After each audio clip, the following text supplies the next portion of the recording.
রাজনীতিক দীপক বাবুকে আমার প্রশ্ন ডিম নিয়ে। ডিম যে এত ছোড়া হচ্ছে সেটা কোন চোখে দেখছেন? ডিম যেটা ছোড়া হচ্ছে সেটা আমরা খুব ভালো চোখে দেখছি না, না ছোড়াই ভালো। আবাসনে যারা দুর্নীতি করেছে এবং যারা এই দুর্নীতির শিকড়ের সঙ্গে জড়িয়ে বেআইনিভাবে আবাসন পেয়েছে, কি ব্যবস্থা নেবেন? প্রশাসন কাউকেই ছাড়বে না। আমাদের আবাসনেও যদি সেই ধরনের কিছু দেখা যায়, তাদের বিরুদ্ধেও আইনানুগ ব্যবস্থা নেওয়া হবে। এরকম বহু আইন আছে। অপপ্রয়োগ বা রাজনৈতিক প্রয়োগ ঘটাতে চাইলে সেই আইনগুলো হাতে এক একটা ব্রহ্মাস্ত্র। 2026-এ দুপুরের পরে আমরা যখন জানতে পারলাম যে পশ্চিমবঙ্গে সত্যি সত্যি বিজেপির সরকার গড়তে চলেছে, সেটি ছিল সবচেয়ে আনন্দ। কেন্দ্রীয় সরকারের বিভিন্ন যোজনা রয়েছে যার সুফল এতদিন পশ্চিমবঙ্গের সাধারণ মানুষ পায়নি। আচ্ছা, সেই ধরনের সুফলগুলো তাদের কাছে পৌঁছে দেওয়ার জন্য আমার মন্ত্রক চেষ্টা করছে। নমস্কার, এই সময় লাইভে আপনাদের স্বাগত। আমি শিলাদিত্য। শুরু করছি রাজনীতি ডিকোডেড। আজ রাজনীতি ডিকোডেডে আমাদের অতিথি রাজ্যের শিক্ষা, টেক্সটাইল, এমএসএমই এবং আবাসন দফতরের মন্ত্রী শ্রী দীপক বর্মন। দীপকবাবু, স্বাগত জানাচ্ছি। নমস্কার। দীপকবাবু, অনেকগুলো দফতর, অনেকগুলো বিষয়, খেপে খেপে জানবো। গুন্ডা দমন বিল পেশ। দেখুন, গুন্ডা দমন বিলে মূলত যে বিষয়টির উপরে গুরুত্ব দেওয়া হয়েছে, যুগে যুগে গুন্ডামি হয়েছে, আন্দোলন হয়েছে।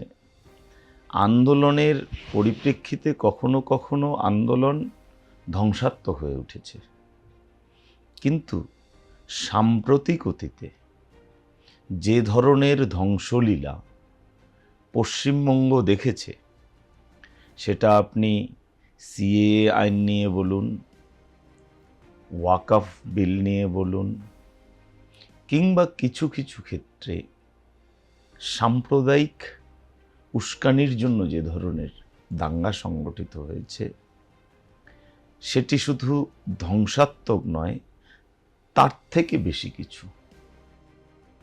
তো এই ধরনের ঘটনায় রাষ্ট্রীয় সম্পত্তি বা কোনো ব্যক্তির বা কোনো সোসাইটির কোনো সম্পত্তি যদি কেউ হানি করে, তাহলে সেক্ষেত্রে সেই ব্যক্তির কাছ থেকে বা সেই ব্যক্তিগণের কাছ থেকে সুদে মূলে তুলে নেওয়ার যে বিধান, সেটাই গুন্ডা দমন। দীপকবাবু, আপনি নিজে বিধানসভায় উপস্থিত ছিলেন। আপনি দেখেছেন বিরোধীদের একাংশের বক্তব্যে বারবার করে উঠে এসেছে এই আইনের অপপ্রয়োগ নিয়ে। তারা সন্দেহ প্রকাশ করছেন, কিভাবে দেখছেন? সন্দেহ তারা করতেই পারে, কারণ তারা যেভাবে, মূলত যিনি বলেছেন তিনি একজন আইপিএস অফিসার ছিলেন, তার ট্র্যাক রেকর্ড যদি ঘেঁটে দেখা যায়, তাহলে তার এলাকায় এরকম অনেক ঘটনা ঘটেছে তিনি দোষীদের ধরার থেকে আড়াল করতে ব্যস্ত ছিলেন। তো তারা যেভাবে আইনের অপপ্রয়োগ ঘটিয়েছে, সে কারণে তাদের এটা মনে হতে পারে। কিন্তু আমাদের মাননীয় মুখ্যমন্ত্রী শ্রী শুভেন্দু অধিকারী মহাশয় দ্ব্যর্থহীন ভাষায় বিধানসভায় কথা তিনি ঘোষণা করেছেন এবং বলেছেন, এই আইনের কোনো অপপ্রয়োগ এবং রাজনৈতিক প্রয়োগ ঘটবে না। এরকম বহু আইন আছে। অপপ্রয়োগ বা রাজনৈতিক প্রয়োগ ঘটাতে চাইলে সেই আইনগুলো হাতে এক একটা ব্রহ্মাস্ত্র। অতএব তেমনি এটা একটা আইন, এরও অপপ্রয়োগ বিজেপির হাতে ঘটবে না। একেবারে আপনার দপ্তর প্রসঙ্গে আলোচনায় আসবো। অত্যন্ত গুরুত্বপূর্ণ দফতর পরপর রয়েছে। খুব স্বাভাবিকভাবেই শিক্ষা নিয়ে আলোচনা প্রথমেই করব। দুর্নীতির হিসেব যদি আসে আগের সরকারের ক্ষেত্রে, সবার আগে যে দুর্নীতির নাম চলে আসে শিক্ষা দুর্নীতি। আর সেই শিক্ষা দপ্তরের দায়িত্বে রয়েছেন আপনি। অনেক আশা, অনেক প্রত্যাশা মানুষের মনের মধ্যে রয়েছে। কিভাবে পূরণ করা সম্ভব দ্রুত? দেখুন, আমাদের বিজেপির সরকার এসেছে, এটা মানুষের প্রত্যাশার কারণেই এসেছে। মানুষ আমাদের কাছে অনেক কিছু প্রত্যাশা করে, সৌভাগ্য আমাদের।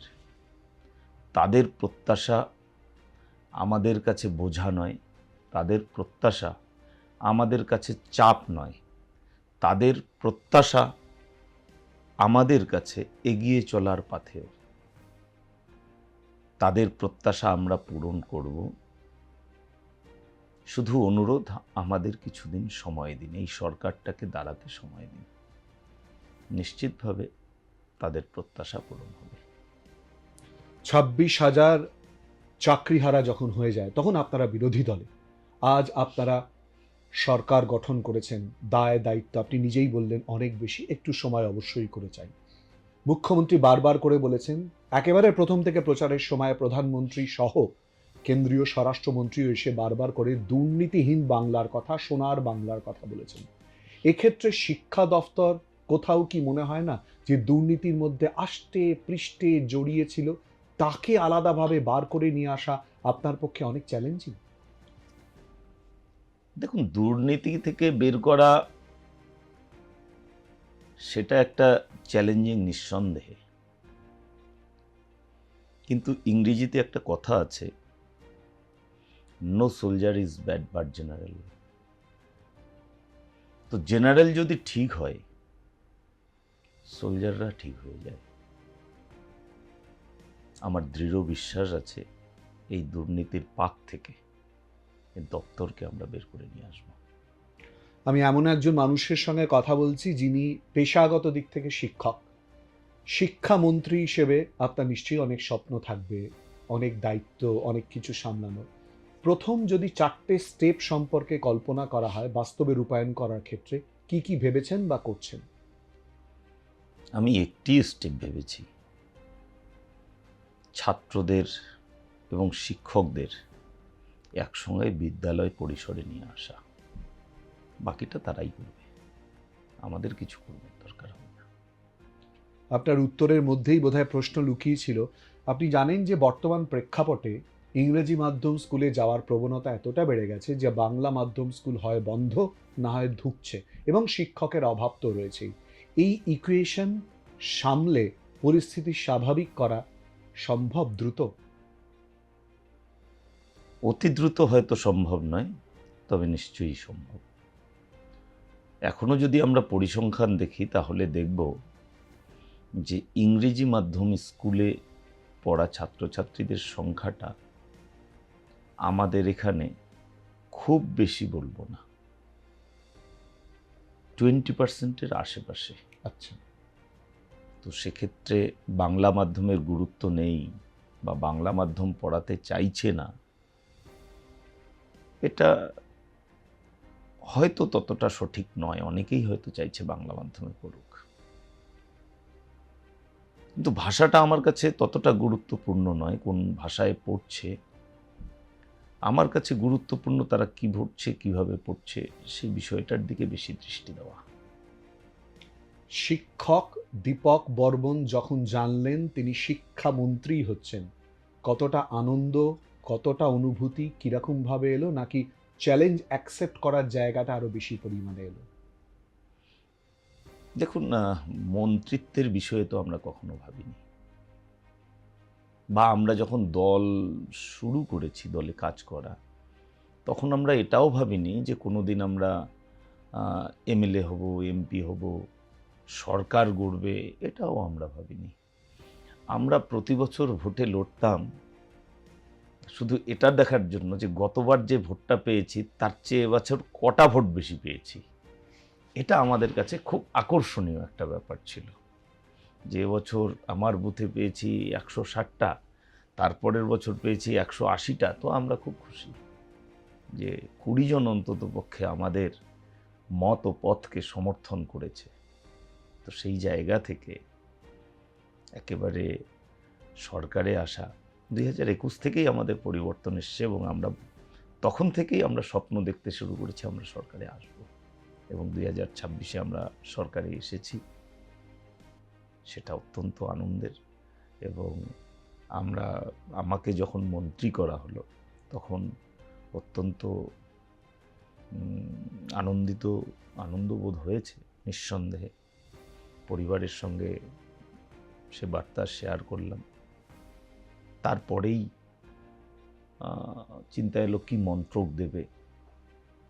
পরবর্তীতে শপথের বেশ কয়েকদিন পরে আমি জানতে পারলাম আমার শিক্ষা মন্ত্রক হবে। তখন মনে হলো যে না, এটা একটা আমার অন্ততপক্ষে পরিচিত গণ্ডি, বুঝতে পারবো, এটুকু আমার মনে হয়েছে। আপনি যখন পরিবারকে জানালেন, পরিবারের প্রতিক্রিয়া কি ছিল? তার খুশি হয়েছে, খুশিতে চোখে জল আনন্দ পেয়েছে। না, সেরকম কিছু না, তারা আনন্দ পেয়েছে, খুশি হয়েছে। তারা হয়তো কিছুটা ভেবেই ছিল যে হতে পারে, এরকম তাদের হয়তো ধারণা ছিল অনেকেরই। পরিবারের প্রসঙ্গ যেহেতু এলো, একটুখানি যাচ্ছি আপনার অনুমতি নিয়ে। দুজন শিক্ষক, আপনি, আপনার স্ত্রী এবং দুই ছেলে, তারাও বিভিন্ন জগতে দাঁড়িয়ে গেছেন বা দাঁড়ানোর জন্য দৌড়চ্ছেন। সেখানে মন্ত্রী দীপক বর্মন, তার কাছে কতটা স্বস্তির যে এই মুহূর্তে সংসারকে কিছুটা দূরে রেখে বৃহত্তর সংসার পশ্চিমবঙ্গকে সামলানোর দায়িত্ব? এই ব্যাপারে আমি যথেষ্ট সৌভাগ্যবান। সংসারে খুব বেশি সময় দেওয়া আমি হয়তো কোনো কালেই দিতে পারিনি। বেশিরভাগটাই সহধর্মিণী তিনি সামলেছেন। আর ছেলেরা মনে হয় নিজ দায়িত্বেই মানুষ হয়ে গেল। কেন বলছি, যে ওদের একজন শিক্ষক বাবা মার পক্ষে যতটা তাদের আরও বেশি করে সময় দিয়ে তাদেরকে দেখানো যেত, কোথাও গিয়ে আমার মনে হয় যে সেটা হয়তো আমি করিনি। আরও বেশি সময় ওদের কাছে আমি হয়তো দিতে পারতাম। তাতে কত ভালো হতো সেটা আমার বিবেচ্য বিষয় নয়, কিন্তু আরও বেশি সময় তাদের আমি দিতে পারতাম। কিন্তু তারা নিজেরা সেটুকু পুষিয়ে নেওয়ার চেষ্টা করেছে এবং সার্বিকভাবে ওরা যে জায়গায় আছে বা যা করছে, আমি তাতে অখুশি নই। এই যে আরেকটু সময় দেয়া যেত, এটা কি আপনার দুঃখ নাকি ছেলেদের দুঃখ, না আপনারই একান্ত? দেখুন, এটা তো একান্তই আমার নিজস্ব। একটা সময় এসে তো মনে হয় যে অপত্যদের প্রতি আমি ঠিকঠাক আচরণ করলাম কিনা, তাদের প্রতি আরও কোনো দায়িত্ব আমার ছিল কিনা, এই বিষয়গুলো একসময় মনে হয়। তখনই মনে পড়ে। সাধারণতই কাজের চাপে এগুলোও মনে পড়ে না। আপনি বললেন তখন হয়তো আরও কিছু মনে পড়ল। আমরা অপেক্ষা করব নিশ্চয়ই আরো কিছু এরকম ব্যক্তিগত স্তরে মনে পড়ুক।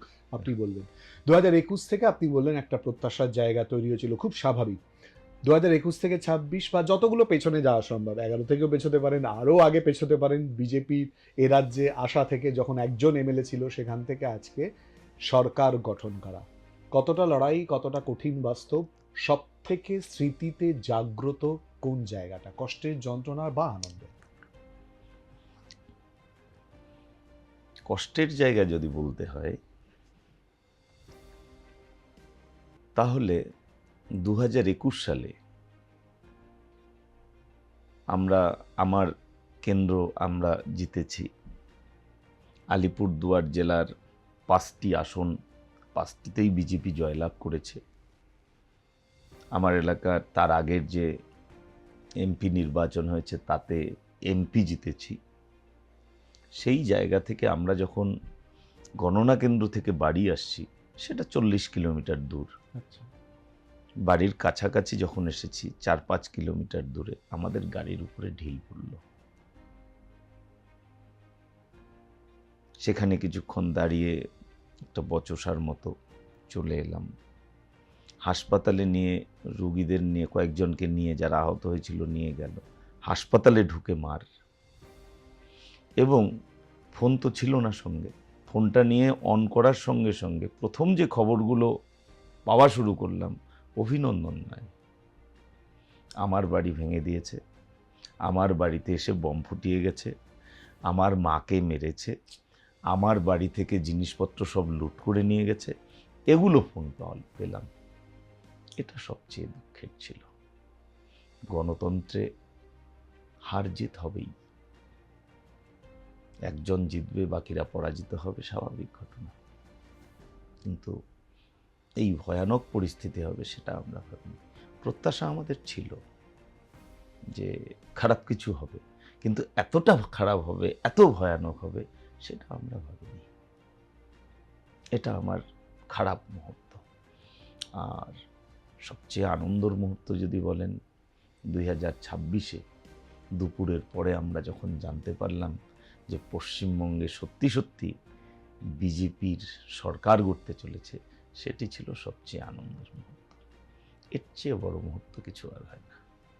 একটা তো ইঙ্গিত নিশ্চয়ই পেয়েছিলেন যখন প্রথম দফা নির্বাচনে, শান্তিপূর্ণ নির্বাচন, কারোর কোনো অভিযোগ নেই এবং পার্সেন্টেজ অফ ভোটিং যখন অনেক হাই হয়ে গিয়েছিল, একটা তো ইঙ্গিত নিশ্চয়ই বুঝতে পারছিলেন নাকি না তখনও একটা সন্দেহ ছিল? দেখুন, সন্দেহ খুব বেশি ছিল না, কিন্তু ঘরপোড়া গরু সিঁদুরে মেঘ দেখলেই ডরায়। তো তাই আমরা এটাই ভাবছিলাম যে দুর্জনের ছলনার অভাব হয় না, আরও কোন ছলনা লুকিয়ে আছে সেটা নিয়ে আমরা একটু চিন্তায় ছিলাম। আর যখন দেখলাম যে সব কিছুই ঠিকভাবে হচ্ছে, তখন সন্দেহ আরও গভীর হয় যে তাহলে বুঝি আরও কিছু আছে যেটা এখনো খোলে নাই।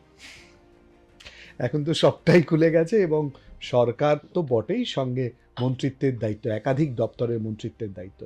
শিক্ষা দপ্তর প্রসঙ্গে বোধহয় প্রশ্ন শেষ হয় না। আমাকে মার্জনা করবেন, এরই সঙ্গে যেটা জড়িত, মানে মার্জনা করার হয়তো কিছু নেই, কারণ এত যন্ত্রণা, এত আকুতি, শিক্ষকদের রাস্তায় বসে এমন আন্দোলন, যে আন্দোলনের উপরে লাঠি পেটা, কত ঘটনা ঘটেছে তাদের পরিবারের ওপর দিয়ে, যে সমস্ত ঘটনা খবর আমরা দেখিয়েছি, আপনি নিশ্চয়ই দেখেছেন, জানেন, সম্যক ধারণা রয়েছে। সেই শিক্ষকরা যখন দেখা করতে এসেছেন, সবাই তো চাইছেন শিক্ষামন্ত্রীর কাছ থেকে সেই চাকরি চাই। আমার দপ্তরে প্রত্যেককে আমি দেখা করার সুযোগ দিয়েছি। বাহ! যারা আমার কাছে অ্যাপয়েন্টমেন্ট চেয়েছে তারা প্রত্যেকে অ্যাপয়েন্টমেন্ট পেয়েছে। আমার নম্বর সকলের কাছে অ্যাভেলেবেল, শুধু অ্যাভেলেবেল নয়, আমার নম্বর বিভিন্ন হোয়াটসঅ্যাপ গ্রুপেও শেয়ার করা হয়েছে এবং সব অচেনা নম্বর থেকে সব রেগুলার বেসিসে ফোন আসে।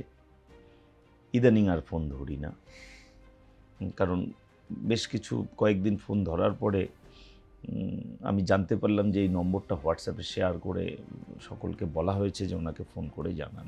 এটা কিন্তু মেসেজগুলো আমি দেখি, সবার মেসেজ দেখি এবং প্রত্যেকটি মেসেজের আমি উত্তর দেওয়ার মতো হলে উত্তর দিই। অনেক মেসেজের উত্তর দেই না, আমার মনে হয় যে এই উত্তরগুলো দেওয়া ঠিক নয়, কারণ সেগুলো আবার স্ক্রিনশট হয়ে ঘুরে বেড়ায়, যার জন্য অনেক ক্ষেত্রে আমি উত্তর দেই না। তো তারা এসেছে, তাদের সঙ্গে আমি সমব্যথী, তাদের দুঃখ যন্ত্রণা আমি খুব ভালো বুঝি। আমি যে স্কুলের শিক্ষক, সেই স্কুলেও 4 জন শিক্ষক আছে এবং আমার আত্মীয় পরিজনদের মধ্যেও, ঘনিষ্ঠ আত্মীয় পরিজনদের মধ্যেও সেরকম অনেকে আছে। অতএব তাদের দুঃখটা আমি বুঝি। তারা যখন দেখা করতে আসে তাদের আমি প্রত্যেকের কথা শুনেছি। বেশিরভাগই এখন একই কথা বারবার, কারণ এমনিতেই বিষয়গুলো আমার অনেকটাই জানা ছিল। তারপর 10, 15, 20 বার করে শুনতে শুনতে আর পড়তে পড়তে আমার সেগুলো মুখস্থ হয়ে গেছে। তো ইদানিং আসলে পরে এখন বলি যে ঠিক আছে, তোমাদের বিষয়টা দাও, আমার জানা আছে। বুঝতে পারছি। কারণ ওটি আমার একেবারে মুখস্থ এবং ওরা প্রত্যেকেই প্রায় একই গদবাঁধা লেখা, একটা লেখাই বারবার প্রিন্ট হয়ে চলে আসছে।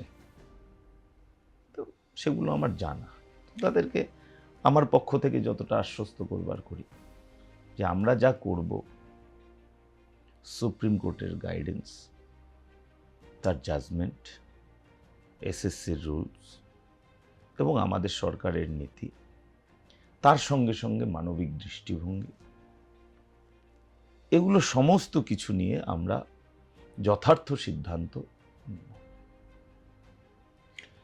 বারবার করে ব্যক্তিগত স্তরের জায়গায় একটু চলে যেতে হয়েছে, যেহেতু শিক্ষক, তিনি শিক্ষামন্ত্রী। স্কুল কি বললো জানার পর? মানে স্কুলের শিক্ষক, ছাত্র সকলের বক্তব্য। আমার স্কুলের শিক্ষকেরা তারা খুবই খুশি, তারা আপ্লুত।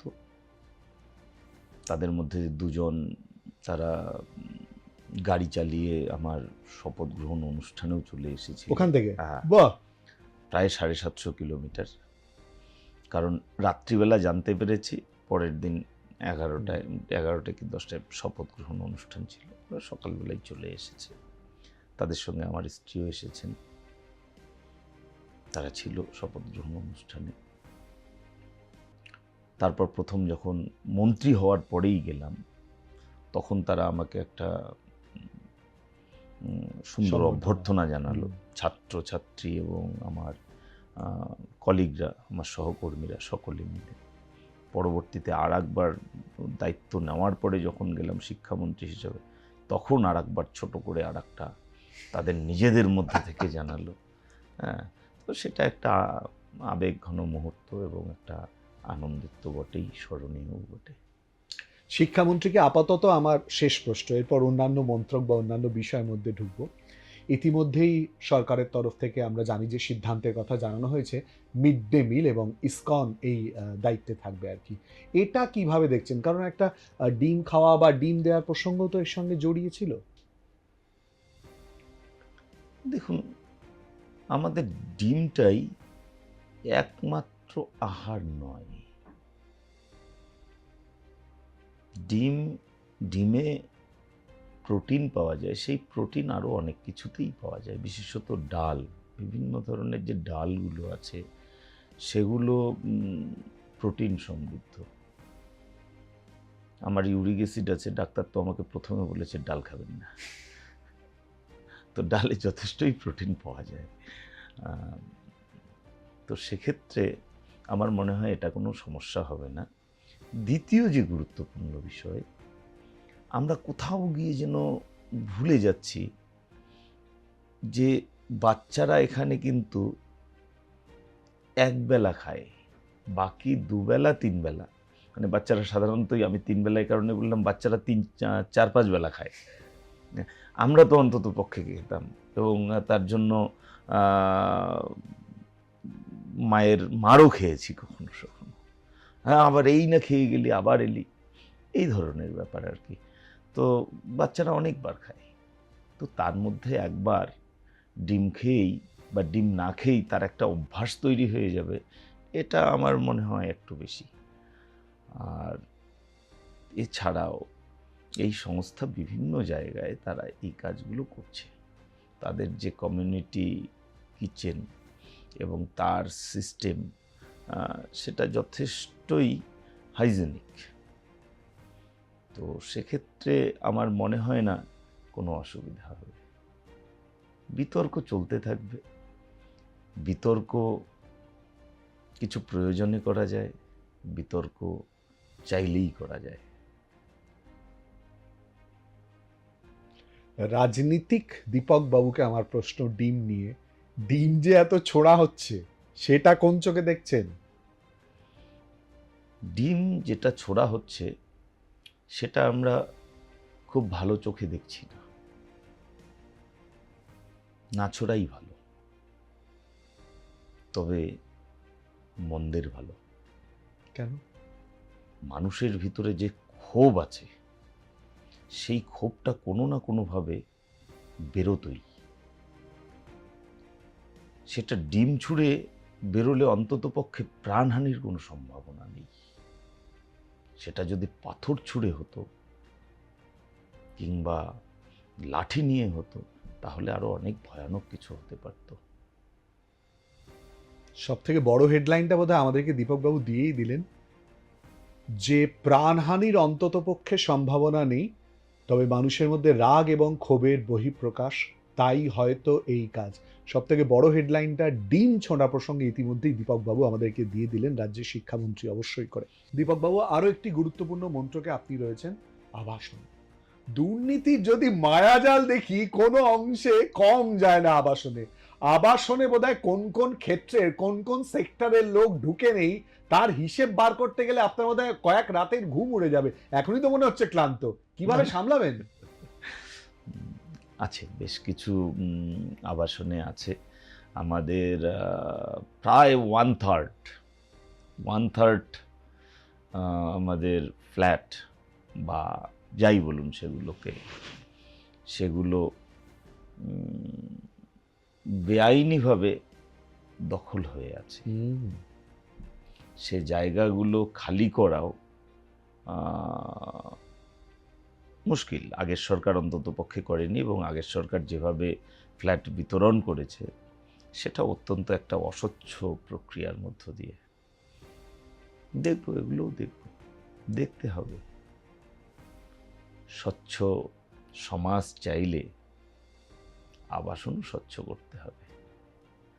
আর আমাদের সম্মানীয় মুখ্যমন্ত্রী শ্রী শুভেন্দু অধিকারী মহাশয় চান একটা স্বচ্ছ প্রশাসন চলুক, স্বচ্ছ হবে। স্বচ্ছ সমাজ চাইলে স্বচ্ছ আবাসন করতে হবে। মুখ্যমন্ত্রী চান স্বচ্ছ প্রশাসন। স্বচ্ছর অনুপ্রাসে কার্যত শিক্ষক মহাশয় আমাদেরকে একদম বুঝিয়ে দিলেন স্বচ্ছতার জায়গায় কত স্বচ্ছ। সেকেন্ড কোশ্চেন, আবাসনে আপনি নিজেই বলেছেন 1/3 এমন কিছু লোক ঢুকে রয়েছে বা এমন কিছু লোককে পাইয়ে দেওয়া হয়েছে যেগুলো আইডেন্টিফাই করা খুব কঠিন। আবাসনে যারা দুর্নীতি করেছে এবং যারা এই দুর্নীতির শিকড়ের সঙ্গে জড়িয়ে বেআইনিভাবে আবাসন পেয়েছে, কি ব্যবস্থা নেবেন? দেখুন, আমাদের প্রশাসন কাউকেই ছাড়বে না। আমাদের আবাসনেও যদি সেই ধরনের কিছু দেখা যায় তাদের বিরুদ্ধেও আইনানুগ ব্যবস্থা নেওয়া হবে। দীপকবাবু তো কম কথা বলেন, কম কথায় তার স্বচ্ছ এবং বলিষ্ঠ উত্তর একেবারে স্পষ্ট। ব্যবস্থা গ্রহণ করা হবে, কাউকেই ছাড়া হবে না। এরপরে গুরুত্বপূর্ণ দপ্তর অবশ্যই করে টেক্সটাইল। বাঙালির এবং বাংলার কাছে শিল্পের চাহিদা, বিশেষ করে টেক্সটাইলের ক্ষেত্রে যদি আমরা দেখি একেবারে ঘর থেকে উঠে আসা, মহিলাদের হাত ধরে যা উঠে আসা, সেই জায়গায় বিকাশ উন্নতি যাতে মধ্যবিত্ত বা নিম্নবিত্ত ঘরে সুদিন আসে তার জন্য বিশেষ কোনো পরিকল্পনা করেছেন? বিশেষ পরিকল্পনা সেভাবে এখনো আমরা কিছু রূপরেখা তৈরি করিনি, সেগুলো তৈরি হচ্ছে। কিন্তু যে বিষয়টার উপরে গুরুত্ব দেওয়া হয়েছে, আমাদের গ্রাম বাংলায় এটা প্রায় কুটির শিল্পর পর্যায়ে আছে। ঠিক ঠিক। এবারে সেই কুটির শিল্প পর্যায়ের জিনিসগুলোকে কোনো তাদের মধ্যে একটা সমবায় তৈরি করে সেগুলোকে এগিয়ে নিয়ে যাওয়া যায় কিনা সে বিষয়টা আমরা বিশেষভাবে লক্ষ্য রাখছি। একই সঙ্গে কেন্দ্রীয় সরকারের বিভিন্ন যোজনা রয়েছে যার সুফল এতদিন পশ্চিমবঙ্গের সাধারণ মানুষ পায়নি। আচ্ছা, সেই ধরনের সুফলগুলো তাদের কাছে পৌঁছে দেওয়ার জন্য আমার মন্ত্রক চেষ্টা করছে। আপনি তো কার্যত কুটির শিল্পের কথা বললেন, মানে যারা তৈরি করছেন আর যারা বিক্রি করছেন, বস্ত্র শিল্পের সঙ্গে যারা জড়িত, তারা এর কতটা সুফল পাবে বলে আপনি আশাবাদী? দেখুন, যারা তৈরি করছে তাদের সুফলটা আমাদের কাছে অগ্রাধিকার। আচ্ছা, যারা বিক্রি করছে তারা সবসময়ই, তারা কখনো লসে রান করে না। তারা কখনো কিছু কম লাভ করে, কখনো বেশি লাভ করে। কিন্তু যারা তৈরি করে তারা কিন্তু কখনো কখনো ক্ষতির সম্মুখীনও হয়ে যায়। তো সেই কারণে প্রাথমিকভাবে আমাদের লক্ষ্য যারা উৎপাদন করছে তারা যেন ক্ষতির সম্মুখীন না হয়। উৎপাদক যদি ক্ষতির সম্মুখীন হয়, বাকি ব্যবসাটা সম্পূর্ণ ধসে পড়বে। সে কারণে আমরা উৎপাদকদের বেশি গুরুত্ব দিয়েছি। আর মার্কেট যেটা আছে, সে মার্কেট নিজের মতো করে বৃদ্ধি পাবে। ব্র্যান্ডিং চলছে, বিভিন্ন পণ্য সামগ্রী যেভাবে মানুষের কাছে তুলে ধরা যায় সেগুলো বিভিন্ন সংস্থা করছে। তাদের জন্য যে ধরনের সুবিধা কেন্দ্রীয় সরকার যোজনায় রেখেছে বা আমাদের রাজ্য সরকার রেখেছে, তাদেরকে সেই যোজনাগুলোর সুযোগ আমরা দিয়ে দেব। এবং কেউ যদি এক্সপোর্ট করতে চায় কিংবা এখানে কোনো শিল্প কারখানা করতে চায় প্রোডাকশন বেসিস, তাদেরকে যে ধরনের সুবিধা আমার দপ্তরের থেকে দেওয়া যায় সেগুলো সবই পাবে। তার সঙ্গে সঙ্গে সবচেয়ে যেটা বড় সুবিধা পাবে, তারা অতি দ্রুততার সঙ্গে তাদের সেই কোম্পানির ছাড়পত্রটা পাবে। এটা বিশেষভাবে খুব গুরুত্বপূর্ণ ঘোষণার কথা আপনি জানালেন যে অতি দ্রুত তারা ছাড়পত্র পাবে যদি তারা ব্যবসা এবং কাজে আসতে চান এ রাজ্যের উন্নতির জন্য, বা তাদের ব্যবসা তো বটেই, তাদের জন্য তারা ব্যবসার জন্যই আসবে। তার সঙ্গে সঙ্গে আমার এখানে এমপ্লয়মেন্ট জেনারেট হবে, আমার দেখার দায়িত্ব এখানে এমপ্লয়মেন্ট জেনারেট হলো, এবং একই সঙ্গে ব্যবসায়ী তার উৎপাদন করলো, ব্যবসায় তিনি যেরকম লাভ করবেন ব্যবসায়ী নিশ্চয়ই লাভ করবে। খুব গুরুত্বপূর্ণ। আমি তো দীপক বাবুর কাছে মানে কি বলবো, পরপর যতগুলো দপ্তর তার হেডলাইন ইতিমধ্যে দিয়ে দিচ্ছেন, এবং যার মধ্যে আরও একটা গুরুত্বপূর্ণ যে টেক্সটাইলের ক্ষেত্রে ছাড়পত্র যাতে অতি দ্রুত পাওয়া যায় যে কোনো ব্যবসার ক্ষেত্রে, তার জন্য উনি নিজে এগিয়ে আসছেন, এ কথাও জানিয়ে দিলেন। বাঙালি ব্যবসায় বিমুখ। নতুন সরকার, নতুন বিজেপি সরকার তার বাজেট পেশ করেছে এবং তাতে শিল্প পরিকাঠামো অগ্রাধিকার পেয়েছে, এবং যাতে শিল্পে এ রাজ্য সমৃদ্ধ হয় তার জন্য চিন্তা ভাবনা করছে।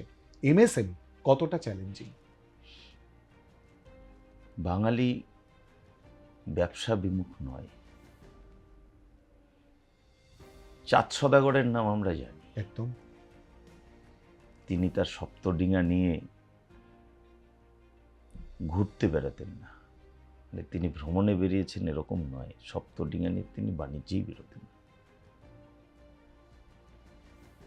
আমাদের অল্প দিন আগে, বলবো না, 100-150 বছর আগে ঈশ্বরচন্দ্র বিদ্যাসাগর একজন সফল ব্যবসায়ী, আচার্য প্রফুল্লচন্দ্র রায়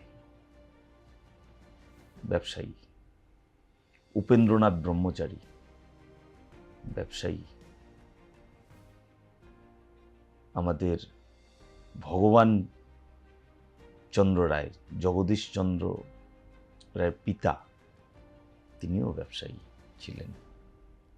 তিনি হয়তো অতটা সফল হননি ব্যবসায়, কিন্তু ব্যবসা একের পর এক ব্যবসা করে গেছেন তিনি। তো বাঙালি ব্যবসা বিমুখ তা নয়।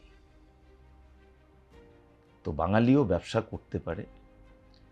আমার কাছে বিষয়টা বাঙালি, গুজরাটি, মারোয়াড়ি, বিহারি এগুলো নয়।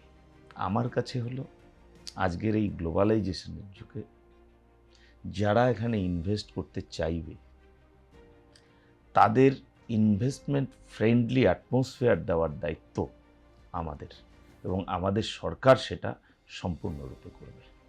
অসাধারণ। ইনভেস্টমেন্ট ফ্রেন্ডলি অ্যাটমসফিয়ার দেওয়ার দায়িত্ব আমাদের, সরকার সেটা সুনিশ্চিত করবে। আমি ভুল বলছি না নিশ্চয়ই? একদম ঠিক বলেছেন। আপনি জানেন যেদিনকে মন্ত্রকের দায়িত্ব দেয়া হয় শপথ গ্রহণের পর, এবং তারপর শিল্পমন্ত্রী তাপসদার আমরা সাক্ষাৎকার ইতিমধ্যেই নিয়েছি। তাপসদাকে আমরা প্রশ্ন করেছিলাম টাটা ফেরত নিয়ে আসার বিষয়। আপনি বলবেন এটা এমএসএমইর সঙ্গে আদৌ জড়িত নয়, এটা বৃহৎ শিল্পের অঙ্গ, কিন্তু তবু প্রশ্ন তো চলেই আসে, আশায় তো চাষাও আছে। অবশ্যই। শিল্পে কতটা আশা রাখছেন দীপক বাবু? দেখুন, আমাদের সময় কোনো সংস্থাকে 350 কোটি টাকা পাইয়ে দেওয়ার জন্য কোনো বিশ্ব বাণিজ্য সম্মেলন হবে না। অবশ্যই আমাদের এখানে বাণিজ্য সম্মেলন হবে। আমাদের কোনো বাঙালি শিল্পপতি সুদূর ইউরোপে গিয়ে শিল্পের প্রতিশ্রুতিও আমাদের প্রয়োজন হবে না। বাস্তবিক ক্ষেত্রে যাতে পশ্চিমবঙ্গের মাটিতে শিল্পটা গড়ে ওঠে তার জন্য যে সমস্ত কাজ করা দরকার আমরা তা করব। এমএসএমই সেক্টরে কাজ করতে গিয়ে সবে আপনি দায়িত্ব নিয়েছেন, নিশ্চয়ই অনেকগুলো বিষয় আরও জানতে হবে। একেবারে সব প্রতিশ্রুতি এক্ষুনি দিয়ে দেওয়া সম্ভব আপনার পক্ষে এটা হয়তো নয়, কিন্তু এমএসএমইর বিভিন্ন ক্ষেত্র রয়েছে যেগুলো ধুঁকছে, যেগুলো কষ্ট পাচ্ছে, বন্ধ হয়ে যাচ্ছে, রুগ্ন শিল্পের পর্যায়ে পৌঁছে যাচ্ছে।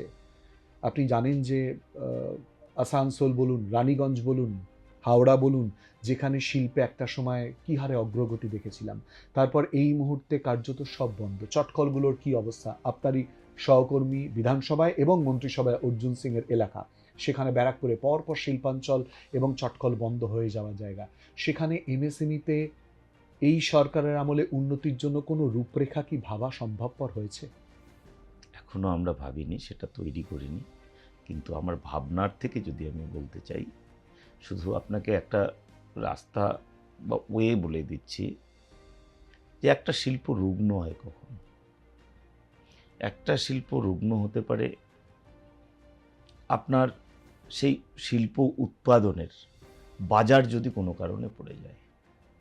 নতুন কোনো একটা জিনিস আবিষ্কৃত হলো, কাগজের ঠোঙা এখন পাওয়া যায় না, কারণ কি প্লাস্টিকের ঠোঙা এত চাহিদা বেড়ে গেছে, কাগজের ঠোঙা আর চলে না।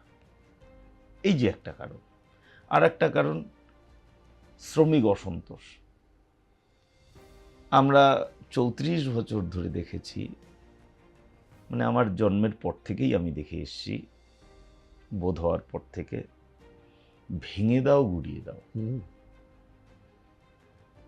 আমাদের বিজেপির কোনো শ্রমিক সংগঠন নেই, কিন্তু আমাদের পরিবারের মধ্যে যারা আছে তাদের বক্তব্য, তাদের স্লোগানটা কিন্তু খুব সুন্দর।